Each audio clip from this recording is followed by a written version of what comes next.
જી sir. જામનગરના પંચ B division police station વિસ્તારમાં PGVCL દ્વારા આપેલી ફરિયાદ મુજબ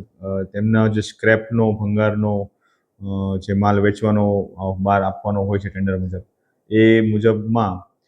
જે બહારથી જેમને મળેલું હતું લેવાના હતા જે સહાયક છે નિસર્ગ સ્ટાર પેઢી એમના દ્વારા જે આ કામના આરોપી છે જય બાલાજી એન્ટરપ્રાઇઝના પ્રોપરાઇટર અને મેલડી એન્ટરપ્રાઇઝના પ્રોપરાઇટર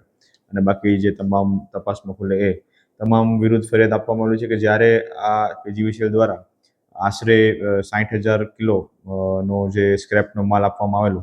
આ લઈ જતી વખતે વે બ્રિજ ઉપર જ્યારે એનું વેઇટ કરવામાં આવે છે ત્યારે નીચે વે બ્રિજની નીચેથી રિવર્સ ચેક મારીને આ જે ખરેખર એનો એકચ્યુઅલ જે વેઇટ હોય એના કરતાં ઓછો વેઇટ બતાવે એ રીતની છેતરપિંડી કરવામાં આવી છે અને આ બાબતનો જે 60,000 કિલોગ્રામનો સ્ક્રેપ છે એની બદલે ફક્ત 42,000 સ્ક્રેપ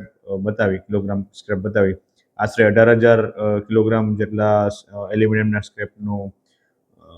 છેતરપિંડી કરેલી છે જેના આશરે કિંમત 41 લાખ જેટલી થાય છે.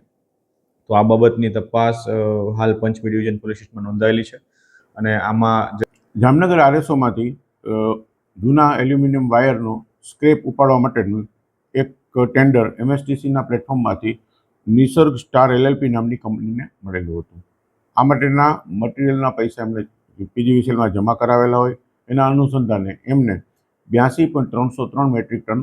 એલ્યુમિનિયમનો સ્ક્રેપ લઈ જવા માટેનો ઓર્ડર મળેલો હતો. આ અનુસંધાને આ કંપની દ્વારા 5 ટ્રકથી 42.650 મેટ્રિક ટન જેટલું મટીરિયલ લઈ જવામાં આવેલું હતું. ત્યારબાદ બીજા 2 ટ્રકથી એમને મટીરિયલ લઈ જતા હતા. એ દરમિયાન એમણે આ જે વજન છે ટ્રકનું એમાં અમારી આરએસઓની કમિટી જે છે એ લોકોને શંકા જતાં એમણે આગળ તપાસ કરી હતી કે આ જે વજન છે વેબ્રિજ ઉપર એ 11.505 જેટલું નોંધાયું હતું, પણ આ વજન બરાબર નહીં હોવાનું ડાઉટ જતાં એમણે ફરીથી પાછું એમને વજન કરવા માટે કહ્યું હતું. આ વજનમાં આગળ તપાસ કરતા અને વેબ્રિજવાળાનો સંપર્ક કરીને બધું જાણકારી મેળવતા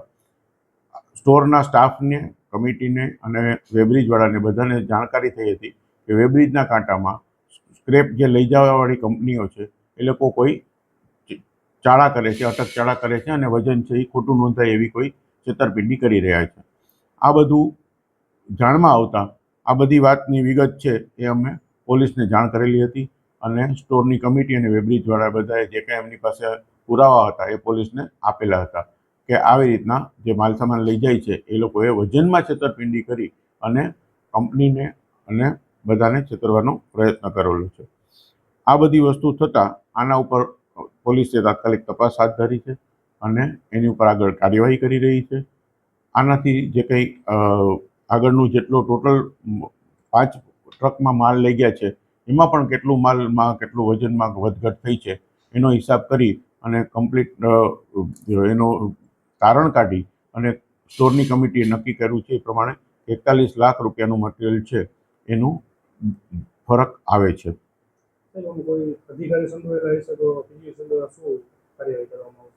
આમાં અધિકારી સંડોવાયેલા હોય એવી કોઈ હકીકત હાલના તબક્કે છે નહીં. અધિકારીએ પોતે જ અને સ્ટાફે પોતે જ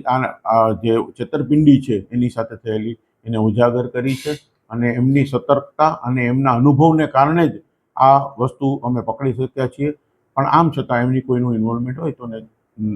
કાયદાકીય રીતે એમના સામે પણ કાર્યવાહી કરવાની થશે.